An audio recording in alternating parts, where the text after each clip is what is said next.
네, 안녕하십니까. 더불어민주당 중앙선거대책위원회 가짜뉴스 대응단 단장 김현입니다. 5월 29일 목요일 민주파출소 제보 및 주요 대응 현황 브리핑 드리겠습니다. 5월 29일 9시 기준 14,310명이 방문했고 9,503건의 제보가 접수됐습니다. 매체별로는 SNS가 29.80%로 가장 높은 수치를 기록했고 그 뒤로는 네이버 17.46%, 커뮤니티는 17.25%, 유튜브는 10.74로 제보되었습니다. 어제 있었던 주요 제보 내용을 말씀드리겠습니다. 이재명 후보에 대한 신변 위협글이 지속해서 유포되고 있습니다.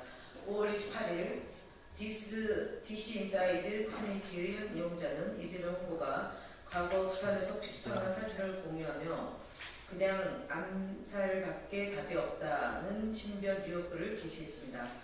엄정 대처할 계획임을 말씀드립니다. 선거방송심의위원회 불공정 편파 심의에 대한 깊은 유감을 표합니다. 어제 5월 18일 제4차 21대 대통령 선거 선거방송심의위원회가 열렸습니다. 어제 심의 안건은 총 8건에 판정되었으며 더불어민주당의 심의 안건 5건의 안건도 포함되었습니다. 그러나 민주당이 심의 신청한 건은 문제없었고 예산 안건으로 올라온 다른 사항에 대해서는 검토로 결론이 났습니다. 회의 진행도 엉터리였습니다. 채널A 프로그램 심의 과정에서 채널A와 TV조선을 포함한 종편 방송사에 근무한 이력의 위원이 이의가 있다며 심사 시작도 전에 의사 진행 발언을 5분 가까이 받아서 채널A를 위한 반론을 제기했습니다.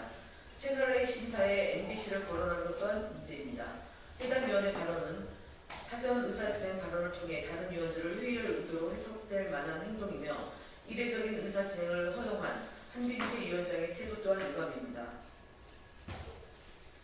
편향적이고 불공정한 회의 진행에 유감을 표합니다.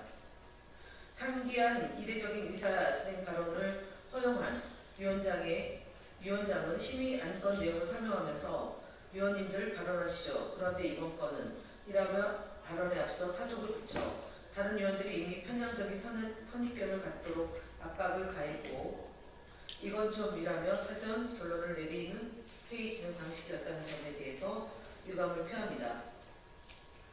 방송통신심의위원회는 방송의 공공성 및 공정성을 보장하고 정보통신의 건전한 문화를 창달하며 올바른 이용 환경을 조성하기 위해 설립된 민간 독립기구입니다. 선거방송심의위원회 또한 방송심의위원회의 결을 갖지 않은 독자적인 위원회입니다.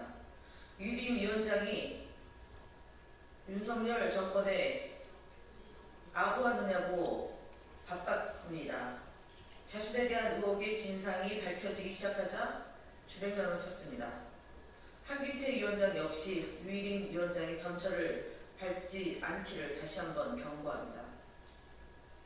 더 퍼블릭의 불공정 보도에 대해 인터넷 선거보도심의위원회 심의 신청하였습니다. 선거 기간 중에 언론의 중립성은 유권자들에게 막대한 영향을 미치는 만큼 매우 중요합니다. 더 퍼블릭 28일자 보도는 이러한 중립성을 심각하게 훼손했습니다. 기사에서는 쟁점에 관한 다양한 의견이 존재함에도 실제로는 대부분 이재명 후보를 비난하는 댓글을 캡처해 일방적으로 인용 보도했습니다. 이에 인터넷 선거보도심의위원회에 심의를 신청하였으며 앞으로도 유사한 편향 보도에 대해서는 지속적으로 모니터링하고 대응해 나가겠습니다. 이봉규TV, 전강훈TV, 후랭이TV 등 유튜브 대보고입니다.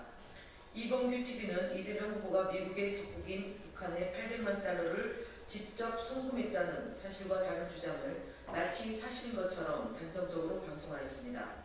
또한 한미 정상회담 자리를 경찰과 피해자의 자리에 비유하며 후보자의 신변 위협을 암시하는 극단적 표현도 서슴지 않았습니다. 정강훈TV 그 수위가 더욱 심각합니다.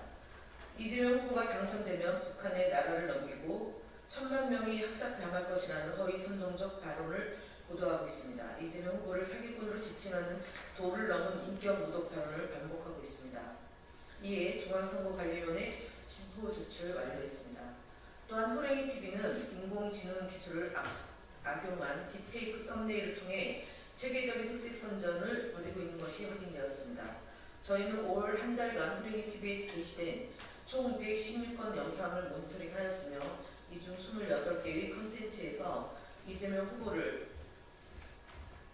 악마 파괴자 등으로 묘사하거나 건물을 파괴하는 장면, 동물 캐릭터와 결합한 조롱 이미지 등을 사용해 유권자에게 혐오감을 조성한 사례를 확인하였습니다.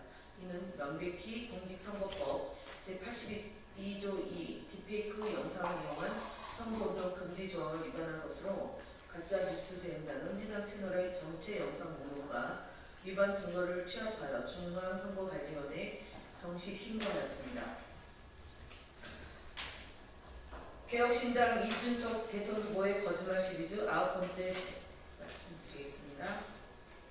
이준석 개혁신당 대선 후보는 2014년 2월 28일 자신의 페이스북에 문명사회에서 연좌제 동의할 사람이 없습니다. 저는 여야 불문하고 가족 일탈을 해당 정치인과 묶어서 비판하는 것을 지향했다라고 주장한 바 있습니다.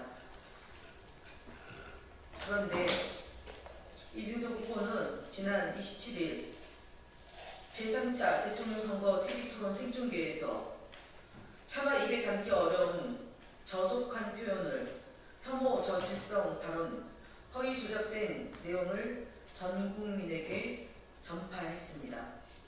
이에 대해 진정성 있는 사과는커녕 오늘 긴급 기자회견을 열어서 반복해서 전 국민을 대상으로 2차 가해를 저질렀습니다. 연좌제에 동의할 사람이 없다며 상식적인 척 글을 올리고 후보자 일가에 대한 검증이라는 미명하에 이준석 후보는 국민을 향해서 지속적으로 반복적으로 가해 행위를 하고 있다는 점에 대해서 심각한 우려를 표명합니다. 오죽하면 오늘 중앙일보 사설에서조차도 제정신이냐라는 내용의 사설을 실었다는 점은 이준석 후보가 직시해야 된다는 점을 다시 한번 말씀드립니다. 국민의힘 거짓말 시리즈 115번째입니다. 국민의힘이 5월 29일 하민경 대변인 논평을 통해서 민주당의 대법관 증언 관련 공약을 비난했습니다. 이재명 후보의 거짓말과 말바꾸기를 아들 민주당이 따라 배우기라도 한 것입니까? 저질 논평입니다. 대법관 증언은 이재명 총통시대와 괴물 독재 국가의 출발점이라고 주장했습니다. 괴물 독재 국가는 윤석열 정권입니다. 국민의힘은 사전투표가 시작된 날까지 네거티브 거짓말로 일관하고 있습니다. 대법관 증언은 상고심에 대한 국민의 신뢰도를 제고할 수 있는 방안입니다. 하루에도 수많은 송사가 진행되는데 14명으로 진행하는 것은 턱없이 부족합니다. 정원 확대를 통해 국민이 신속하게 재판을 받을 수 있는 권리를 보장할 필요가 있습니다. 사법부 내에서도 이미 증언 논의가 진행된 사안입니다. 대법관 증언이라는 방향 말고도 심사숙고해야 될 세부 사항이 있기 때문에 개별 의원의 법안 발의는 철회했습니다. 국민의힘은 전후 맥락을 자른 채 거짓말이라고 진실을 호도합니다. 멈추시길 바랍니다.